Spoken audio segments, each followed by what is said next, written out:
People have to wonder, where does Sunny Hostin get her opinions? Yeah. Like you said, and it's obviously from her husband. She has to tell her what to say on The View, because without it, she's got nothing up there. She's not very bright. But the problem with her is that she went full racist. Sunny Hostin, one of The View's most outspoken and divisive figures, was recently involved in a scandal so cynical it might have been taken directly from a comedy. Sunny is renowned for her bold views on identity politics, reparations, and race, and she has made a career out of exposing racial injustice. She is loud, confident, and often morally confident, and she has built her platform on a strong sense of moral superiority. When she appeared on PBS's Finding Your Roots, a show where celebrities learn about their ancestry, viewers expected her personal experience to bolster her public stance. One would assume that someone who is so vocal about racial justice would be well-versed on her own ancestry. Not true. At what she found on that broadcast, Sunny and the internet were completely taken aback. Hostin sounds like a town. We're in Sunny Hostin. She was on PBS's Finding Your Roots, a show dedicated to researching celebrity ancestry. For context, Sunny is a staunch supporter of reparations and has made a fortune spewing nonsense about white privilege and racial justice. Well, turns out she's not as oppressed as she claims she is. She's actually the descendant of slave owners. Before we go into the juicy drama, please hit the like button and subscribe to make sure you don't miss any of the latest Hollywood rumors. As Sunny sat across from renowned genealogist Henry Louis Gates Jr., anxious to discover the mysteries of her family, she had no idea that the bombshell that was waiting for her would radically upend her life. It turned, yes, Sunny Hostin, the woman who fought for reparations and opposed the legacy of slavery for years, discovered that the same system she had been condemning benefited her own family. Her reaction, astonishment, awkwardness, and a moment of discomfort. Oh, I'm a little bit in shock. I just always thought of myself as Puerto Rican, half Puerto Rican. I didn't think I was, my family was originally from Spain and slaveholders. Yeah.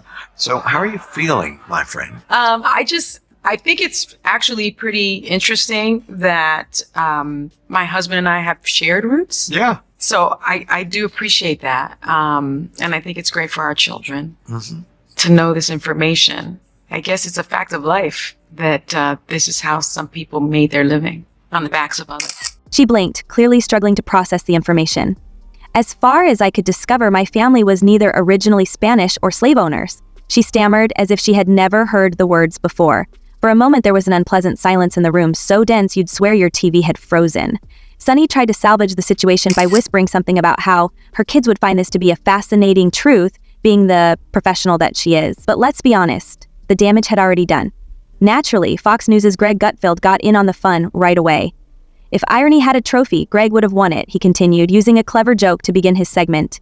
Sunny Hostin's ancestors were slave proprietors. It would be similar to learning that a vegan operates a barbecue restaurant in secret.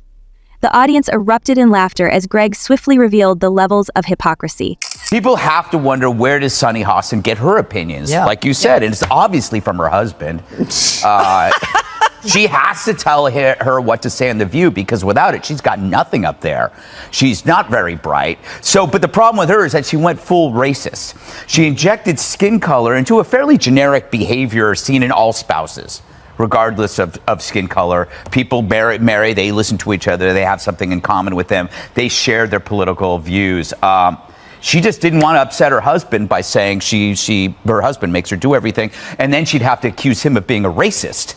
Because if he told her that this is what white women do, then he's a racist. You see? Sunny has been quick to lay the blame at others for their past wrongdoings, but Greg pointed out that she was treating her own history unfairly. The next time Sunny uses the race card on The View, someone will point out that at least we are not racist slave owners, he joked. But there was more than simply the laughter. Many individuals were disturbed by Sunny's complete lack of accountability, which Greg also questioned. Instead of showing remorse or a more critical examination of her family's past, she dismissed it as a fact. Naturally, social media exploded when the news surfaced.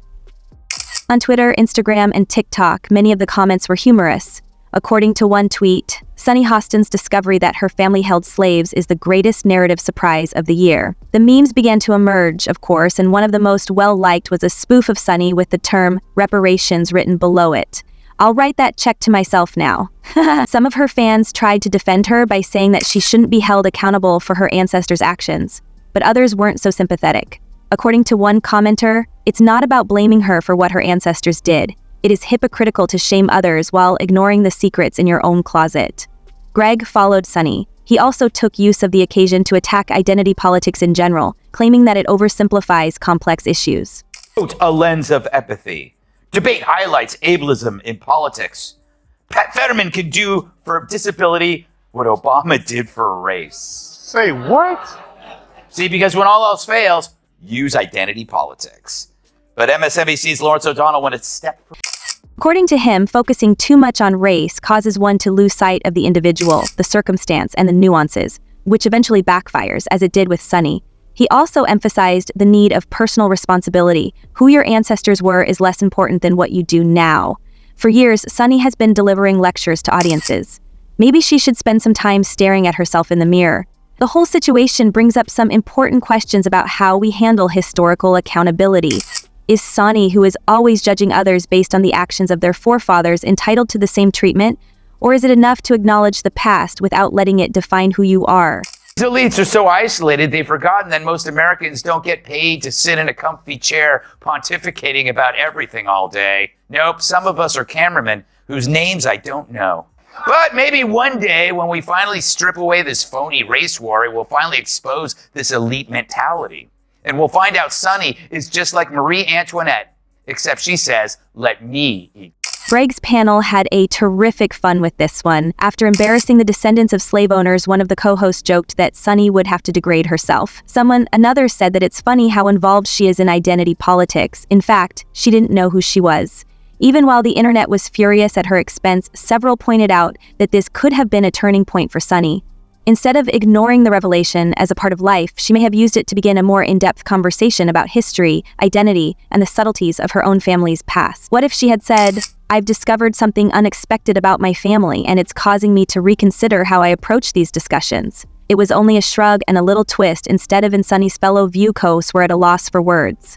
Whoopi Goldberg might have suppressed the clever comment, "Sunday, do you want me to get you coffee, or should we ask your slave-holding ancestors for a refill?" Fun of the View a lot, but that's only because they keep talking. Those hens are always clucking. They get to say stupid stuff for an hour every day, and then I get to say stupid stuff for an hour every day, except on purpose. But every now and then, one of those dingbats inadvertently says something that reveals modern liberal thought so perfectly, it deserves further study. You know, like a weird serpent that washed up on the beach and you want to poke it. This is ultimately not only a warning about Sunny, but also about the dangers of self-righteousness and the need of humility. No one is immune to the complicated, disjointed, and often unnerving shadow of history. This is why it's so important to approach these sensitive topics with composure, self-awareness, and an open mind.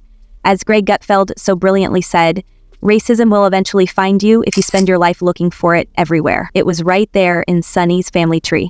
What's next for Sunny Hostin? Will she behave as like nothing had happened, or will she confront this irony head on? We'll find out in time. There is little question, however, that this subject will be debated for a very long time. Maybe the next time she teaches America about her ancestry, she won't throw stones from her glass ancestral house. In the next one, I'll see you. Be calm.og/eat like a block. And do not forget to try to screen this beautiful house in the mall by driving by the lights for at least 10 seconds and checking in with yourself. This screen that lets you see what your thoughts are in the comment section below. And if you don't want to miss out on the hottest celebrity news, make sure to subscribe to Daily Finder.